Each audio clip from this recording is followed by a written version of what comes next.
اب آپ ذرا سینیریو دیکھیں کہ وہ گر رہا ہے جہاز میں نیچے، وہ کہتا ہے کہ اگر میں بغیر سوچے کوئی ڈیسیژن لیتا تو آج میں سمندر میں ڈوب چکا ہوتا، لیکن میں نے فوراً سب کچھ چھوڑ دیا۔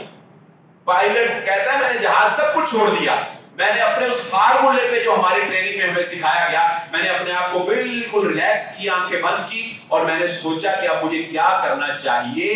پھر اس چند سیکنڈ کی سوچ میں جو میں نے فیصلہ کیا وہ میں نے کیا، اور آج میں آپ کے سامنے بیٹھا ہوں اور میری جان بچ گئی۔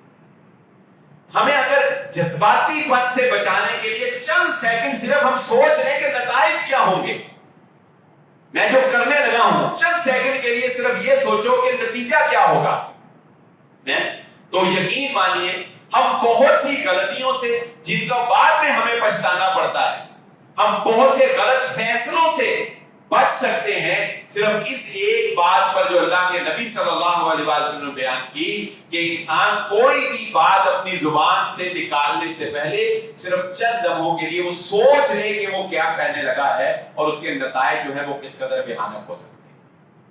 آگے چلیے ہماری زندگی کے اندر، اچھا میں ایک اور بات بھی بڑی عجیب ہمارے اندر پائی جاتی ہے، ہم لوگ کسی بھی چیز کو مان رہے ہوتے ہیں کہ یہ غلط ہے، ہم لوگ، اور اس غلطی کی وجہ سے ہم بے سکون بھی ہیں، لیکن ہمارے اندر یقین کی اتنی قوت نہیں ہوتی کہ ہم عملی اقدام کر سکیں۔ یہ میری بات آپ کو شاید ایسے سمجھ نہیں آئے گی، میں مثال سے سمجھاؤں گا تو انشاءاللہ سمجھ آ جائے گی، لیکن میں اپنے الفاظ دہرا دیتا ہوں۔ ہم لوگ غلط کام کر رہے ہوتے ہیں اور اس غلطی کی وجہ سے ہم بے سکون ہوتے ہیں، لیکن ہمارے اندر ایمان، یقین کی کمی ہوتی ہے، ہم کوئی فیصلہ نہیں کر پا رہے ہوتے، جس کی وجہ سے ہم بے سکون ہوتے ہیں۔ میں آپ کو اس کی ایک مثال دیتا ہوں۔ اس مسجد دارالسلام میں جو مجھے یاد پڑتا ہے ابھی تک، جو میرے یادداشت میں ہیں، وہ ہے 3 واقعات ایک ہی طرح کے۔ ان میں سے ایک واقعہ جو 6 ماہ پہلے میرے اس دارالسلام مسجد میں پیش آیا، وہ میں آپ کو سنا دیتا ہوں۔ میں جمعہ پڑھا کے بیٹھا، ایک ینگ لڑکا کوئی 22-21 سال کا میرے پاس آیا، مجھے کہنے لگا کہ حضرت بات یہ ہے کہ آپ کا جمعہ میں نے سنا، مجھے اب یاد ہی کس ٹاپک پہ تھا، اس جمعے کے تناظر میں وہ کہنے لگا کہ جو میں کہتا، پہلے بھی یہ بات مجھے کھٹکتی تھی لیکن آج مجھے یقین ہو گیا۔ میں نے کہا کیا؟ کہنے لگا کہ جو میں جاب کر رہا ہوں نا، وہ مجھے یقین ہے کہ وہ ٹوٹل حرام ہے، میری جاب کا جو سینیریو ہے وہ حرام ہے۔ میں نے کہا آپ کو یقین ہے؟ کہ مجھے شک والی بات ہی، مجھے آج یقین ہو گیا کہ یہ حرام ہے۔ بے سکون کہتا میں پہلے بھی کھا رہتا تھا، کھٹکتی رہتی تھی مجھے، تو بتائیں اب میں کیا کروں؟ میں نے کہا آپ اور کیا کر سکتے ہیں؟ کہتا کہ میری اسٹڈی ایسی ہے کہ مجھے اس فیلڈ کے علاوہ کہیں اور جاب ملنا کوئی آسان نہیں ہوتی ہے نا، فیلڈ ہی ایسی ہوتی۔ میں نے کہا پھر؟ کہنے لگا جی سمجھ نہیں آ رہی کیا کروں۔ میں نے کہا ایک کام کرو، اللہ پہ یقین رکھ کے یہ جاب چھوڑ دو۔ اس نے کہا میں آپ سے وعدہ کرتا ہوں، میں نے اللہ پہ یقین رکھا، میں آج ہی جا کے شام کو یہ جاب ریزائن کر دوں۔ یہاں کی بات 3 مہینے بعد میں وہاں پہنچا، جمعہ پڑھا کے فارغ ہوا، سارے چلے گئے، میں اس دروازے تک پہنچا، وہ لڑکا وہاں بیٹھا میرا انتظار کر رہا۔ جب میں وہاں پہنچا وہ کھڑا ہوا اور اس کی آنکھوں میں آنسو تھے اور وہ میرے گلے لگ گیا، اور اس نے کہا 3 ماہ پہلے میں نے جو جاب چھوڑی تھی، آج اس سے 3 گنا اضافی سیلری پر میں حلال رزق کما رہا۔ اب ایسے ہوتا ہے کہ ہم اپنے آپ کو دھوکہ دیتے رہتے ہیں، ہم غلط کر رہے ہوتے ہیں لیکن ہم لگے رہتے ہیں کہ اگر میں نے چھوڑ دی تو کیا بنے گا، اگر میں نے یہ کاروبار چھوڑ دیا، یہ جھوٹ نہ بولا تو کیسے چلے گا، چل نہیں سکتا میں جھوٹ کے بغیر۔ کیوں؟ ہمارا ایمان، ہمارا یقین نہیں ہوتا۔ ہم اپنے آپ کو سمجھ رہے ہوتے ہیں کہ شاید ہم اپنے کمال سے رزق کما رہے ہیں۔ نہیں، یاد رکھ، رزق نہ کسی مالک سے وابستہ ہے، اور رزق نہ کسی ملازم سے وابستہ ہے. اگر کوئی مالک یہ سمجھتا ہے کہ میرے ملازمین کا رزق میری وجہ سے چل رہا ہے تو یہ اس کی بہت بڑی غلط فہمی ہے. اور اگر کوئی ملازم یہ سمجھتا ہے کہ میرا رزق اس ادارے کی وجہ سے ہے اور یہ ادارہ چھوڑ دیا تو پتہ نہیں میرا کیا بن جائے گا, میرے بچے بھوکے مر جائیں گے, نہیں, اللہ کی قسم رزق اللہ کی ذات سے وابستہ ہے. ہم تھکے اس لیے کھاتے ہیں کہ ہم نوکریاں اگر چھوڑتے ہیں یا چھوٹتی ہیں ہم اللہ کے لیے نہیں چھوڑتے, ہم اپنے کسی فائدے یا اپنے کسی فیصلے کی وجہ سے چھوڑتے ہیں, پھر ہم ذلیل ہوتے ہیں.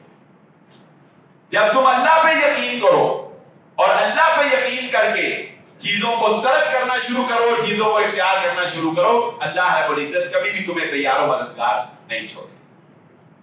اور کچھ بے سکونی بے صبری کا بھی پیش خیمہ ہے. ہماری خواتین بالخصوص دن بدن اور مرد بھی ان کے شانہ بشانہ ہی ہیں. آپ دیکھیں گے کہ ناشکری اور بے صبری کا ایک بہت بڑا طوفان ہمارے اندر برپا ہے. کوئی چھوٹی سی بات ہو جائے ہم آسمان سر پہ اٹھا لیتے, چھوٹا سا کام ہو جائے پہاڑ بنا دیتے. خواتین ہمارے پاس ان کے معاملات آتے رہتے ہیں. ایک بیچارہ مرد, اس کا کیس ہمارے پاس آیا, یقین مانیے اس کی بیوی پتہ نہیں اندر کی بات کیا تھی لیکن اس کے نے جو ہمیں بتایا اور حقیقت بھی لگتا ہے کہ صرف اتنی سی بات پر ہی نا کہ آپ دہی جو ہے وہ 1 کلو کہا تھا آپ آدھا کلو کیوں لے آئے, اتنی سی بات پہ بیوی جو ہے وہ بیچے جانے تک پہنچ جاتی ہے کہ لے میں چلی ہوں بچے سے بات کو دہی میں کلو کیا دی تو 1/2 کلو کیوں لے آئے. یعنی اتنی بات کو پہاڑ بنا دیں, یہ غلط ہے. مبالغہ آرائی کرنا, بات چھوٹی ہوتی ہے اس کو کور کیا جا سکتا ہے, اس کو بڑھا کے بیان کرنا, ماں کو بڑھا کے بتانا کہ پتہ نہیں ادھر کیا ہو گیا میرے اوپر. میں اس کی ایک مثال دیتا ہوں. حضرت ابو طلحہ رضی اللہ تعالیٰ عنہ کی بیوی حضرت ام سلیم, میرے مطالعے میں جو میں نے دینی اور جو کوئی دنیاوی کتابیں پڑھی ہیں صبر کی, تو عورت کے صبر کی بات کر رہا ہوں. ویسے تو رسول اللہ صلی اللہ علیہ وسلم کا صبر اور اللہ سب سے بڑا صبر کرے, اللہ سب سے بڑا صابر ہے, یاد رکھنا.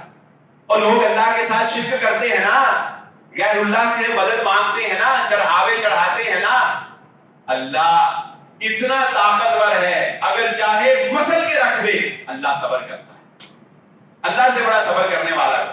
لیکن عورتوں میں صبر کی یہ بڑی ایک عظیم مثال ہے جو میں سمجھتا ہوں میرے مطالعے میں سب سے بیسٹ. حضرت ابو طلحہ رضی اللہ تعالیٰ عنہ کا بیٹا بیمار ہے, سفر پہ جانے لگے ہیں, نکل گئے, جس دن واپس آنا تھا اس دن آنے سے کچھ دیر پہلے بیٹے کی وفات ہو گئی. بیوی نے بیٹے کو جو بھی انتظامات تھے کفن دفن کا کر کے نہلا کے اس کو ایسے چارپائی پہ لٹا دیا جیسے سویا ہوا ہے. خامد آیا, ویلکم کیا, خامد نے پوچھا بیٹے کی کیا حالت ہے, کہنے لگی وہ پہلے سے زیادہ سکون میں. بات ایسی کی کہ جس کا معنی مفہوم صحیح تھا, کہا ٹھیک ہے. کھانا کھلایا, کھانا کھلانے کے بعد بناؤ سدھار کر کے جو میاں بیوی کے معاملات تھے وہ کیے. جب خامد ریلیکس ہو گیا, صبح ہوئی, خامد کو کہا ابو طلحہ اگر آپ کسی اپنے پڑوسی کو کوئی امانت رکھوائیں اور پھر واپس مانگے تو کیا وہ پڑوسی امانت اپنے پاس روک کر رکھنے کا اختیار رکھتا ہے یا امانت واپس کرنی پڑے گی؟ حضرت ابو طلحہ نے کہا بھی امانت تو واپس کرنی پڑے گی. کہا پھر آپ صبر کیجئے گا, اللہ نے جو امانت ہمیں دی تھی وہ رات اس نے واپس بلا لی. اب بنتا ایک دم حضرت ابو طلحہ کو بھی واقعی کیا کہا تم نے مجھ سے کیوں چھپایا, لیکن کوئی بھی ایسا قدم نہیں اٹھایا جس سے کوئی نقصان, کوئی طلاق نہیں دے دی ان کو, کوئی ہاتھ نہیں اٹھا دیا ان کے اوپر کہ تم ہے کہ کتنا منو دسیا ہی. یہاں ہم چھوٹی سی بات بیوی نے نہ بتائی ہو تو ہم کہاں تک پہنچ جاتے ہیں کہ تم منو نہیں دسیا, تیری ایسی تھی جیسے تینوں پہلے منو دسنا چاہیے. اچھا کیا کیا, اللہ کے نبی صلی اللہ علیہ وسلم کے پاس گئے, اور نبی صلی اللہ علیہ وسلم کو جب بیان کیا تو نبی صلی اللہ علیہ وآلہ وسلم نے اس خاتون کے اس صبر کو سراہا اور سراہتے ہوئے ان کو برکت کی دعا دی، اور اللہ رب العزت نے اسی رات کی ملاقات سے انہیں ایک اور بیٹا عطا فرما دیا، جو رسول اللہ صلی اللہ علیہ وآلہ وسلم کی برکت کی دعا تھی۔ تو یہ صبر کی مثالیں کن کے لیے؟ اپنے اندر صبر، حلم، برداشت کرنا، یہ اپنے اندر پیدا کرنے کی ضرورت ہے۔ مردوں کو بھی ضرورت ہے، عورتوں کو بھی ضرورت ہے۔ معاملات تو اس میں اور بھی بہت سے ہیں، لیکن ایک آخری بات کی طرف میں بات کر کے بات کو ختم کرتا ہوں۔ دن بدن گھریلو امور کے معاملات خرابی کی طرف تیزی سے بڑھ رہے ہیں، اور واقعات دن بدن اضافہ ہی اختیار کر رہے ہیں۔ میں اس ساری تجزیے سے جس نتیجے پر پہنچا ہوں، یہ جو شادی کا رشتے کا معاملہ ہے بڑا مشکل ہوتا جا رہا ہے۔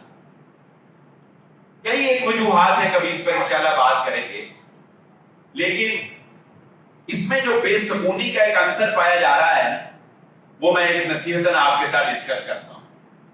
شریعت نے بہت سی چیزوں کو دیکھنے کا حکم دیا ہے۔ ہوتا یہ نہیں ہے کہ جن خاندانوں میں آپس میں کوئی ڈائیورس ہوتی ہے، ایسا نہیں ہوتا کہ ان میں سے کوئی ایک برا ہوتا ہے۔ زیادہ تر کیسز میں 98% کیسز میں دونوں خاندان اچھے ہی ہوتے ہیں۔ یہ نہیں ہوتا کہ ایک کوئی بدماش ہے اور دوسرا جو ہے وہ کوئی ولی اللہ ہے، یا ایک جو ہے وہ کوئی اور ہے اور دوسرا نہیں۔ اکثر میں ایسے ہوتا ہے دونوں اپنی اپنی جگہ اچھے ہی ہوتے ہیں، لیکن ہوتا کیا ہے، دونوں کے آپس میں مزاج نہیں مل رہے ہوتے، انڈرسٹینڈنگ نہیں ہو رہی ہوتی۔ میں جس نتیجے پر پہنچا ہوں وہ کیا ہے کہ ہم لوگ تعلیم ڈسکس کرتے ہیں، تعلیم دیکھتے ہیں، ہم لوگ رہن سہن ڈسکس کرتے ہیں، رہن سہن دیکھتے ہیں، ہم لوگ فزیکلی جہاں پہ ان میں بھی کمی آ جاتی ہے، لیکن عام طور پہ ہم لوگ فزیکلی ریزیمبلنس دیکھتے ہیں، خوبصورتی لڑکے اور لڑکی کی دیکھتے ہیں کہ کیا معاملہ ہے، ٹھیک ہے۔ جس چیز کو ہم ڈسکس نہیں کرتے، جس کی وجہ سے اس وقت معاشرے میں پرابلمز کریٹ ہو رہی ہیں، یہ میرا ذاتی تجزیہ ہے جو بہت سے کیسز کو ڈیل کرنے کے بعد میں اس نتیجے پر پہنچا ہوں کہ ہم لوگ بیٹے اور بیٹی کے اور خاندانوں کے مزاج کو ایک دوسرے سے ڈسکس نہیں کرتے۔ ہم یہ نہیں بتاتے کہ ہماری بیٹی کو بھائی کھانا نہیں پکانا آتا، اس سے کھانے کی ڈیمانڈ کرنا تمہاری بے وقوفی ہے، ہاں یہ سیکھے گی تو اس کو وقت لگے گا۔ اب جب یہ بات نہیں بتاتے تو آگے جا کر جب کھانے کی لذیذ کھانوں کی ڈیمانڈ ہوتی ہے تو پرابلم ہوتی ہے کہ نہیں ہوتی۔ ہم یہ نہیں بتاتے کہ ہمارے بیٹے کا مزاج غصیلا ہے، اس کو غصہ جلدی آ جاتا ہے، تو وہ سوچ سمجھ کے کریں کہ ہماری بیٹی اس کو فیس کر سکتی ہے یا نہیں کر سکتی۔ ہم لوگ بیٹے کا مزاج، ساس کا مزاج، بیٹی کا مزاج، بیٹی کی تربیت کیسے ہوئی ہے، بہت سی فیملیز میں ہم یہ بتاتے نہیں ہیں کہ یہ بیٹی سیپریٹ ماحول میں رہی ہے، اس کو جوائنٹ فیملی سسٹم میں رہنے کی عادت نہیں ہے، یہ جوائنٹ فیملی میں ایڈجسٹ نہیں کر پائے گی۔ یہ آپ پہلے سوچ رہے ہیں، اگر یہ بات پہلے بتائی جائے تو بہت سے پرابلم سالو ہو سکتے ہیں۔ یہ چیزیں بعد میں جا کے مسائل کریٹ کرتی ہیں، جب بعد میں بیٹی ڈیمانڈ کرتی ہے کہ مجھے سیپریٹ ماحول چاہیے، وہ کہتے ہیں ہم تو 20 سال سے جوائنٹ فیملی میں رہ رہے ہیں، اب مسئلہ بن گیا۔ بیٹی کہتی ہے مجھے پکانا نہیں آتا، ہمارے گھروں میں ملازم تھے میں پڑھتی رہی، وہ کہتے ہیں کہ ہمیں تو پکائے بغیر گزارا نہیں ہے، لہذا ہمیں تو لذیذ کھانے چاہیے۔ یعنی اس طرح کے معاملات، ایسے معاملات بھی ہیں کہ بیٹی یہ کہتی ہے صرف اس وجہ سے ڈائیورس ہو گئی ان کی، بات صرف ناراضگی تک نہیں رہی، میں صرف سمجھانے کے لیے آپ کو بتا رہا ہوں کہ اتنی سی بات پہ ڈائیورس ہو گئی کہ بیٹی کی تربیت جو ہے وہ ایسے ماحول میں ہوئی تھی کہ جس میں ہر روز یا ہر ہفتے میں انٹرٹینمنٹ کا کوئی ماحول ہونا چاہیے، ہوٹلنگ کرنا یا کوئی انجوائے کے لیے کسی پبلک پلیس پہ جانا، جبکہ لڑکے والے جو ہے اس ماحول کے عادی نہیں۔ صرف اس بات کے اوپر ان کے آپس میں جو ہے وہ علیحدگی ہو گئی کہ لڑکی کا جو انٹرٹینمنٹ والا مزاج ہے لڑکا اس کو پورا نہیں کر سکتا، لڑکے کا مزاج یہ نہیں ہے، لہذا یہ دونوں آپس میں نہیں رہ سکتے، ہے کہ نہیں مسئلہ؟ اس لیے میں یہ بات بھی آج آپ کے سامنے بطور نصیحت یہ ذکر کرنے لگا ہوں کہ اپنے بچوں کے رشتوں میں جو ہمیں گھروں میں بے سکونیاں مل رہی ہیں نا بہت ساری لڑکی اور لڑکیوں کے معاملات میں، اس میں جب بھی آپ رشتہ کریں ایک اس چیز کا بھی ایڈیشن ایڈ کر لیں کہ اپنے بچے کے مزاج کو دوسری پارٹی کے سامنے کلیئر کر کے رکھیں کہ ہم نے اس نہج پر اپنے بچے کی یا بچی کی تربیت کی ہے، یہ ایسے مزاج کا حامل ہے، یہ ایسے چلتا ہے، اگر اس چیز کو آپ سوٹ کرتا ہے تو پھر آپ آگے چلے، وغیرہ اس کو یہاں پہ معاملے کو کلوز کیا۔ یہ بہت سی ایسی چیزیں ہیں جن کو غور کرنے کی اور ان پر فکر کرنے کی ضرورت ہے، جنہوں نے ہماری زندگی کو بے سکون کیا ہے یا جنہوں نے ہمارے لیے زندگی جو ہے وہ مشکل کی ہوئی ہے۔ اگر ان چیزوں کو شروع سے لے کے چلا جائے تو ہم بہت سی زندگی میں آسانیاں پیدا کر سکتے ہیں۔ آج کی گفتگو کا لب لباب اور خلاصہ کلام میں آپ کے گوش گزار کر دیتا ہوں۔ سب سے پہلے میں نے آپ کے سامنے یہ بات رکھی کہ زندگی کی ایک بہت بڑی مشکل ہماری یہ ہے کہ ہم جہاں پر اللہ نے ہمیں رکھا ہے ہم وہاں پر راضی نہیں ہیں، ہم دوسروں کو دیکھ دیکھ کر دوسروں کی زندگی کو اچھا سمجھ کر وہاں جانے کی کوشش کر رہے ہیں، جبکہ ایسا نہیں ہے۔ اس ضمن میں نے آپ کے سامنے ایک حدیث قدسی جو رسول اللہ صلی اللہ علیہ وآلہ وسلم نے بیان کی، وہ حدیث قدسی جو ہے وہ میں نے آپ کے سامنے رکھ دی ہے۔ پھر اس کے بعد میں نے آپ کے سامنے یہ بات رکھی کہ یہ دنیا کی محبت نے بھی ہمیں بہت زیادہ بے سکون کیا ہے۔ دنیا کی ناکامی کو، دنیا کی شکست کو، دنیا کی غربت کو ہم سمجھتے ہیں کہ یہی سب کچھ ہے۔ اس کا ایک بہترین فارمولہ قرآن کی آیت سے میں نے آپ کے سامنے رکھا کہ یہ دنیا ایک کھیل ہے، کھیل میں ہار جانا کوئی ہار نہیں ہوتی، کھیل میں انسان ہار ہی جاتا ہے۔ اللہ کے نزدیک یہ کوئی ہار نہیں، اللہ کے نزدیک اصل کامیابی جو ہے وہ آخرت کی کامیابی ہے۔ اس لیے دنیا کو ایک کھیل سمجھیں۔ اگر دنیا میں آپ ناکام بھی ہو جائیں، جسے لوگ ناکامی کہتے ہیں، تو اس میں اتنی زیادہ کوئی پریشان ہونے کی ضرورت نہیں ہے یا خودکشی تک جو ہے وہ پہنچنے کی ضرورت نہیں ہے۔ پھر اس کے بعد آپ کے سامنے یہ بات رکھی کہ ہمارے اندر ایک ناشکری کا اور بے صبری کا عنصر جو ہے یہ بھی بہت زیادہ بڑھ گیا ہے۔ اس زمن میں نے آپ کے سامنے حضرت ابو طلحہ کی زوجہ محترمہ حضرت ام سلیم رضی اللہ تعالیٰ عنہا کا واقعہ رکھا۔ پھر آپ کے سامنے یہ بات رکھی چوتھی کہ ہم چھوٹی چھوٹی باتوں کو پہاڑ بنانے کے عادی ہیں، چھوٹے چھوٹے گناہوں کو ہم معمولی سمجھتے ہیں۔ جب وہ معمولی گناہ یعنی ہم موبائل پہ عام ویڈیوز دیکھنا وہ جو عام بات سمجھتے ہیں، لیکن وہ چھوٹی چھوٹی ویڈیو جو ہے ہمارے جذبات کو برانگیختہ کر کے ہمیں بڑے گناہ تک پہنچا دیتی ہیں، اس کا ہمیں احساس نہیں ہوتا۔ چھوٹے چھوٹے گناہ کبیرہ گناہ تک پہنچا دیتے ہیں، تو ہم چھوٹی چھوٹی باتوں کو پہاڑ بناتے ہیں تو ہم پریشان ہوتے ہیں۔ جس کے ضمن میں نے آپ کے سامنے ایک واقعہ بھی رکھا جو میرے ساتھ پیش آیا، وہ اس ضمن میں آپ کے سامنے رکھا کہ بات چھوٹی ہو اس کو اگنور کرنا سیکھو، نارمل کرنا سیکھو۔ پھر میں نے آپ کے سامنے صحابہ کی زندگی سے بات رکھی کہ ان کو بھی یہ سارے مسائل درپیش تھے، لیکن وہ اتنی اہمیت نہیں دیتے تھے ان مسائل کو جتنی کی اہمیت ہم لوگ دے رہے ہیں۔ پھر آخری بات آپ کے سامنے یہ رکھی کہ مسائل کے اندر ایک مسئلہ یہ بھی دیکھنے میں آیا ہے کہ لوگوں کی زندگیاں اور بالخصوص جو ہماری ازدواجی زندگیاں ہیں وہ اس کی بے سکونی کی وجہ مزاجوں کا آپس میں نہ ملنا ہے۔ وہ اس لیے کہ ہم شادی کرتے وقت مزاج ڈسکس نہیں کرتے۔ اگر شادی کرتے وقت مزاج کو ڈسکس کر لیا جائے تو یہ بھی ایک بہتر حل ہو سکتا ہے۔ بے شک اسی بندے سے دوبارہ شادی ہو جائے، لیکن کم از کم پتا تو ہوگا نا ادھر مزاج کتنا رہا ہے، ادھر کتنا چل رہا ہے، پتا تو ہوگا نا کہ بھائی ادھر رہتے میں ادھر ہی چل، جو پتہ ہی نہیں ہوتا وہ بعد میں امیدیں زیادہ ہیں تو پھر وہ معاملات جو ہے وہ خرابی کی طرف چلے جاتے ہیں۔ یہ تقریباً سمجھ لیں کہ 25% باتیں ابھی ہوئی ہیں جو میں نے لکھ کے لایا تھا، 75% رہ گئی، وہ پھر کبھی صحیح انشاءاللہ اللہ رب العزت ہمیں سمجھنے کی اور عمل کرنے کی توفیق عطا فرمائے۔ وآخر الدعوانا الحمدللہ۔